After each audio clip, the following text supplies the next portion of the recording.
Hi all of you, good morning. This is Mohan's Winners Academy, Sainik School, Navodaya RMS Coaching Center, Rajahmundry. So మనకి 6th 26-27కి Navodaya notification release చేయడం జరిగిందనమాట. 6th class కోసం అని చెప్పేసి 26-27 academic ఇయర్కి Navodaya notification release చేశారు. దానికి సంబంధించినటువంటి క్లియర్ డీటెయిల్స్ చెప్తాను, మిస్ కాకుండా వీడియో ఎండ్ వరకు కూడా చూడండి. First the age criteria. So 6th class నవోదయకి అప్లై చేయాలి అంటే ఆ విద్యార్థి ఖచ్చితంగా 10 to 12 years ఏజ్ మధ్యలో ఉండాలి. దీనికి సంబంధించినటువంటి డేట్ ఆఫ్ బర్త్ కూడా ఇవ్వడం జరిగిందనమాట. అంటే ఒక విద్యార్థి 1st May 2015 నుంచి 31st July 2017 మధ్యలో పుట్టి ఉండాలి. ఏంటి 1st May 2015 నుంచి 31st July 2017 మధ్యలో పుట్టి ఉండాలి.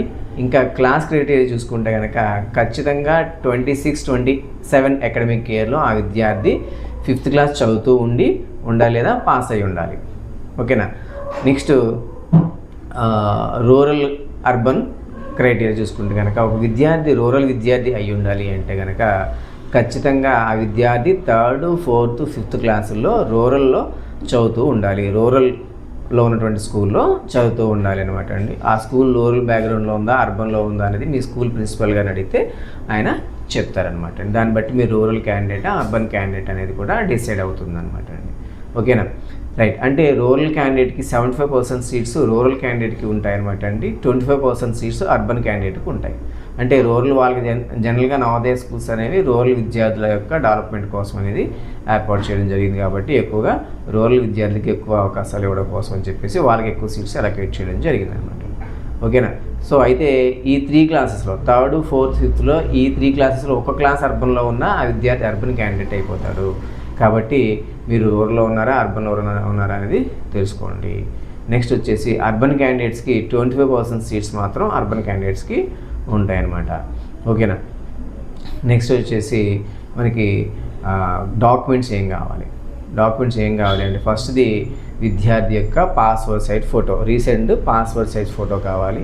నెక్స్ట్ విద్యార్థి యొక్క సిగ్నేచర్ కావాలి, పేరెంట్ యొక్క సిగ్నేచర్ కావాలి, నెక్స్ట్ ఆధార్ కార్డు కావాలి, ఈమెయిల్ ఐడి కావాలి, ఫోన్ నెంబర్ కావాలి. ఓకేనా. Aadhaar card, email ID, phone number, విద్యార్థి యొక్క పాస్వర్డ్ సైజ్ ఫోటో, విద్యార్థి యొక్క సిగ్నేచరు, పేరెంట్ యొక్క సిగ్నేచరు, దాంతోపాటుగా స్కూల్ నుంచి ఇచ్చినటువంటి ఒక సర్టిఫికేట్ కావాలి. వాళ్ళు స్కూల్ వాళ్ళు సర్టిఫై చేసి ఇస్తారు. నెక్స్ట్ వచ్చేసి మీరు ఓబీసీ లేదా SC/ST క్యాండిడేట్ అయితే కనుక మీ యొక్క క్యాస్ట్ సర్టిఫికేట్ కూడా సబ్మిట్ చేయాల్సిన అవసరం ఉంటుంది. సో ఇందులో మస్ట్ అండ్ షుడ్గా కావాల్సినవి ఏంటి అంటే కనుక విద్యార్థి యొక్క పాస్పోర్ట్ సైజ్ ఫోటో కావాలి, సిగ్నేచర్ కావాలి, పేరెంట్ సిగ్నేచర్ కావాలి, నెక్స్ట్ వచ్చేసి ఈమెయిల్ ఐడి కావాలి, ఫోన్ నెంబర్ కావాలి, నెక్స్ట్ వచ్చేసి ఆధార్ కార్డు లేదా any government identity proof like మనకి ఆరోగ్యశ్రీ కార్డు అలాంటిది ఏదైనా పర్లా. అంటే మనకు ఆధార్ కార్డు లేకపోతే ఆరోగ్యశ్రీ కార్డు మీద కూడా మనం అప్లికేషన్ పెట్టుకోవచ్చు అనమాట అండి. ఇవి ఖచ్చితంగా ఉండాలి. డేట్ ఆఫ్ బర్త్ నెక్స్ట్ వచ్చేసి మీకు స్కూల్ నుంచి ఇచ్చే సర్టిఫికేట్ కానీ లేకపోతే క్యాస్ట్ సర్టిఫికేట్ కానీ ఓకే లేకపోయినా ఏదో ఒకటి సబ్మిట్ చేస్తే తీసుకుంటారు. కానీ ఎండ్ ఆఫ్ ద డే మాత్రం ఖచ్చితంగా వాటిని సబ్మిట్ చేయాల్సిన అవసరం ఉంటుంది. సో ఎనీహౌ మనకి ఇంకా టైం ఎక్కువ ఉంది కాబట్టి అవన్నీ కూడా ముందుగానే చూసుకొని రెడీగా పెట్టుకొని మీరు అప్లికేషన్ పెట్టుకుంటే బాగుంటుంది అనమాట. అంటే అప్లికేషన్ లాస్ట్ డేట్ కూడా మనకి ఈ నెల July 31st వరకు కూడా ఇవ్వడం జరిగిందనమాట. కాబట్టి నో ప్రాబ్లం అనమాట అండి. కొంచెం ఎక్కువ టైం ఉంది కాబట్టి ఇవన్నీ కూడా ముందుగానే మీరు గ్యాదర్ చేసి పెట్టుకోండి. నెక్స్ట్ ఇంకొక ముఖ్యమైన ఇంపార్టెంట్ పాయింట్ ఏంటి అంటే మీ యొక్క ఆధార్ కార్డు ఓకే నెంబర్ అడుగుతుందాం. ఫస్ట్ ఆధార్ కార్డ్ నెంబర్ అడగగానే ఆధార్ కార్డ్ నెంబర్ ఇవ్వగానే ఆధార్ కార్డులో ఉన్నటువంటి అడ్రస్సే మీకు ఆ జిల్లా అడ్రస్గా మారిపోతుంది అనమాట. అంటే ఇప్పుడు మీ ఆధార్ కార్డు ఒక అడ్రస్లో ఉంది, స్టూడెంట్ యొక్క ఆధార్ కార్డు అండి స్టూడెంట్ ఆధార్ కార్డులో అడ్రస్ ఒక జిల్లాలో ఉంది, విద్యార్థి ఇంకొక జిల్లాలో చదువుతున్నాడు అనుకోండి. సో మీ అప్లికేషను తీసుకోబడదు. కాబట్టి ముందుగానే విద్యార్థి యొక్క ఏ జిల్లాలో చదువుతున్నాడో 3rd, 4th, 5th ఏ జిల్లాలో చదివాడో ఆ జిల్లాలో విద్యార్థి యొక్క అడ్రస్ ఉండేలాగా మీరు ఆధార్ కార్డు కూడా మీరు చేంజ్ చేసుకోండి. అప్పుడు మాత్రమే అప్లికేషన్ ఏ ఇబ్బంది లేకుండా క్లియర్గా మీరు అప్లోడ్ చేసుకోవడానికి అవకాశం ఉంటుందన్నమాట అండి. సో ఈ డాక్యుమెంట్స్ యొక్క సైజు కూడా ఉంటుంది. ఓకేనా. సో డాక్యుమెంట్ అయితేనేమో ఓకేనా PDF ఫార్మేట్లో ఉండాలి, మిగతా వచ్చేసి JPG ఫార్మేట్లో ఉండాలన్నమాట అండి. సో అది కూడా మీకు నోటిఫికేషన్లో ఏ డాక్యుమెంట్ ఎంత సైజు ఉండాలో అనేది కూడా మీకు మెన్షన్ చేశాడు. నేను కూడా మీకు స్క్రీన్లో మెన్షన్ చేస్తాను, మీరు అది కూడా అబ్జర్వ్ చేయండి. ఓకేనా. నెక్స్ట్ వచ్చేసి మనకి వెబ్సైట్ చూసుకుంటే navodaya.gov. అనేటువంటి వెబ్సైట్లోకి వెళ్ళి మీరు gov.in navodaya.gov.inలోకి వెళ్ళి మీరు అప్లికేషన్ పెట్టుకోవచ్చు అనమాట. ఇంకా ఎగ్జామ్ డేట్ వచ్చేసి మనకి November 28, 2026 ఎగ్జామ్ డేట్గా మనకి మెన్షన్ చేశాడు అనమాట అండి.